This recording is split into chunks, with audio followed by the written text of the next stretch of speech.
Welcome to the 5th edition of EU Talk. This month in November, my special guest is the Filipino poet, Ms. Mookie Lacuesta. Welcome, Mookie, to EU Talk. Thank you so much. Which is our way to engage with young personalities in the Philippines. Mookie earned a BA from Ateneo de Manila and an MFA from the New School University in New York. Sir. She has received numerous prizes for her work, including the 2014 Carlos Malaca Memorial Award for Poetry, which is the Philippines' foremost literary award, and the Philippines Free Press Award for Poetry in 2007. She's the author of 4 poetry collections in the last 12 years or so, and her essays and short stories appeared in many literary publications in the Philippines and abroad.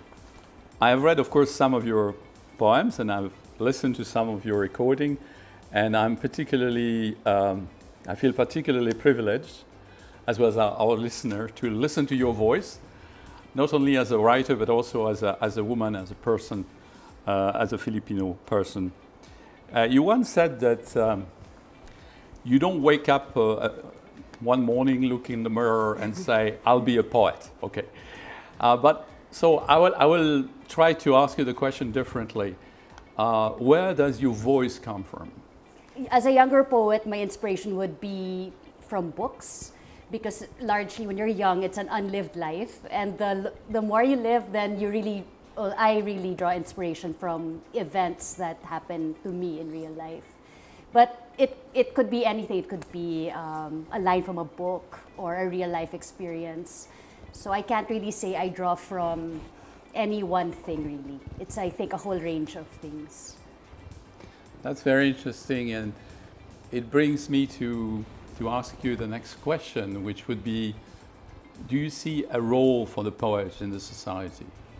Yes, I do. When I was younger, not really, but the older I get, I feel like one really has to be political. And I feel like my role is really to just, if not join a movement or start a movement, it's at least have a position about something. And my latest book is actually about that. It's the woman's experience, or the Filipino woman's experience in this day and age. Can you tell us more about this book, this latest book of yours? It's a book called College Boy, which is nicely here in front of us, and it was just published by Ateneo Press, last month in October. So that's my latest book. I want to think it's my most political book, although I did not enter writing it thinking that it would be a political book. It was just about the experiences of various women in my life and my own experience. And inevitably, it took a political stand. I think I read in one of your interviews this sentence, you had a Neruda moment or something like this. Well, what does it mean? I was thinking, what does it mean? Neruda was one of my favorite, as he is, Me too. one of my favorite Me too. poets, Me especially too. when you're younger and you watch Il Postino and you see the poems that they used there. And I remember there was a poem which starts, and it was at that age, poetry arrived in search of me. And I think that's what I was referring to. Right. Because a lot of the time, I don't really read any interviews I've done because I don't like to get self-conscious. No, and probably they don't write what you said anyway. Or not in the context, but I think that's where I was coming from. I feel like poetry looked for me much more than I looked for it. So I feel like it happened to me more than I happened to it. So what is your relationship with Europe? Because you mentioned in this piece that you have traveled to Europe before having a kid. So I've been to Paris, and then a few years ago I went to Rotterdam. There was a poetry festival there. And I watched the video on YouTube. I haven't even seen the video, sir. No, it is. That was on the video, yes. That's why I knew your voice also before. So that was an honor. I really love doing that. I feel very lucky when I get chosen to represent the country. And this is something that's just happened in the past few years. I'm going to say when in 2015 I've had... It was 2015, I think, in Rotterdam, no? 2017. 17. 2017. And You never really think that, as a writer, I never really thought I would represent my country someday in these festivals. The feeling is really, pride-making that you're actually there representing your nation. It's also nerve-wracking because you have to do your best. As a reader of you, Mookie, I can tell you that I recognize your voice. Thank you, And sir. I will tell you something that will surprise you, because my colleagues, they gave me stuff that you had written, and I read them dutifully. Oh, wow. And I went out of an my honor, way sir. because I thought I want to see something else. And I read a piece that you wrote in an in-flight magazine, which is called Have Kid Will Travel. You remember that I piece? do remember that. And The I Smile magazine. find this piece absolutely marvelous. And I could really connect with that. You remember that piece? You I do remember writing that this piece? I do remember this piece. It was for Smile magazine. A friend of mine, a really, really fantastic editor and writer, Christine Fonacher, used to be the editor of that. And because she was our friend, she had this pool of writers who were very, very happy to write for her. And she had asked me to write this piece because of all the parents who really take their kids around the world thinking their kid would be fascinated by everything. But my son was just 5. And it's lucky that you brought this up, because literally that particular image that you just brought up was photographed by my husband. We were in Venice. My child was 5. And the whole time we were there, he was just complaining about having to walk too much. And my husband and I were scratching our heads and thinking, maybe this was not the right age to take him along with us. He's our only child, so we just take him everywhere. And I remember riding a gondola, because that's what you do when in your first time in Venice, and with your young son, he just wanted to ride the boats. And he, for the first time, really looked around and saw everything, the surrounding buildings, and was just marveling at that. And that was one moment out of all the moments, a collection of moments, where he didn't really care about anything else we were seeing. But that one moment, and I think I write about it, really just made everything worth it. That one moment of wonder where he looks around and thinks, oh, my parents brought me this beautiful place. Now, one word or two about the pandemic.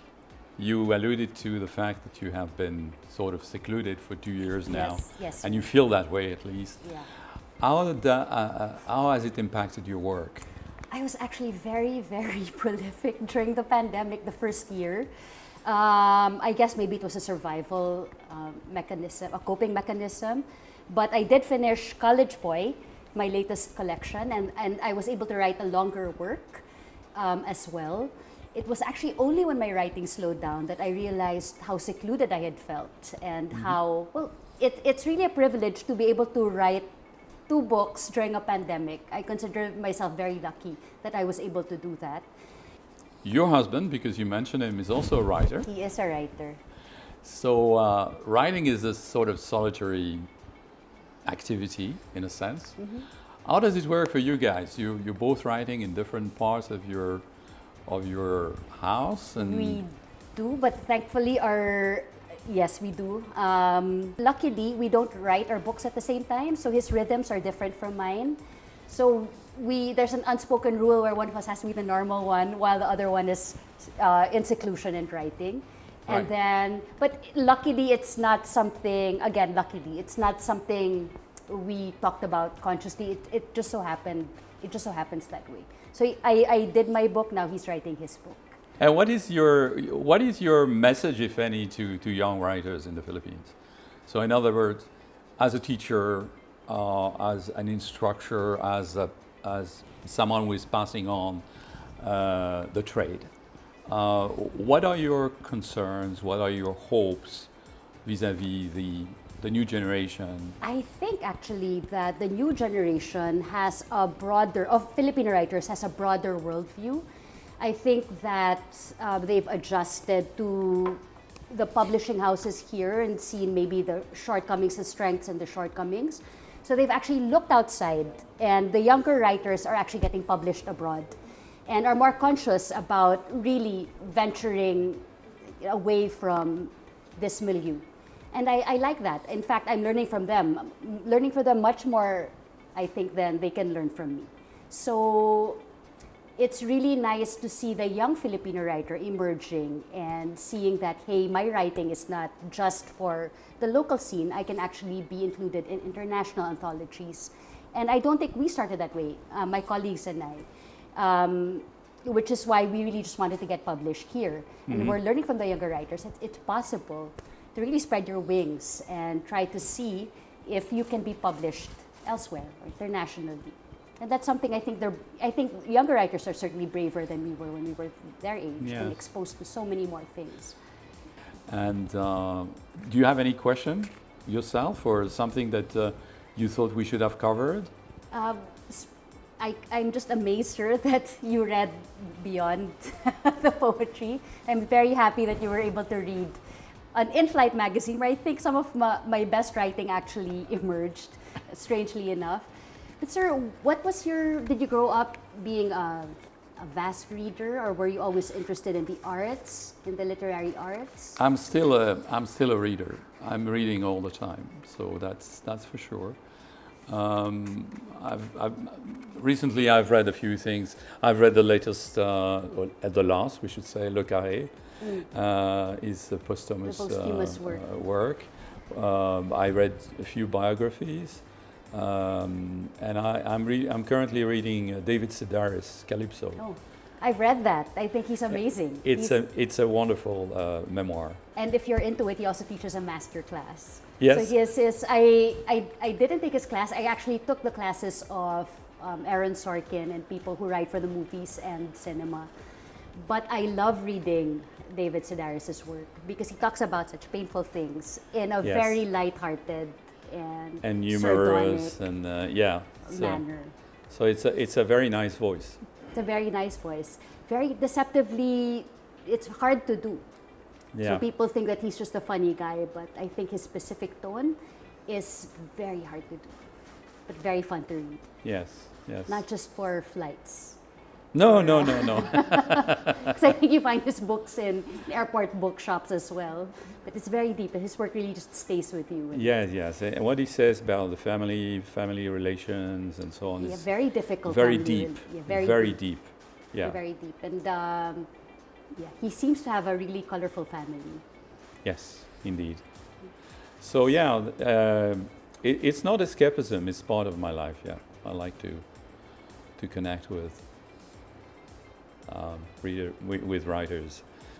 So I just have to thank you on behalf of, on my behalf first, and on behalf of our listeners.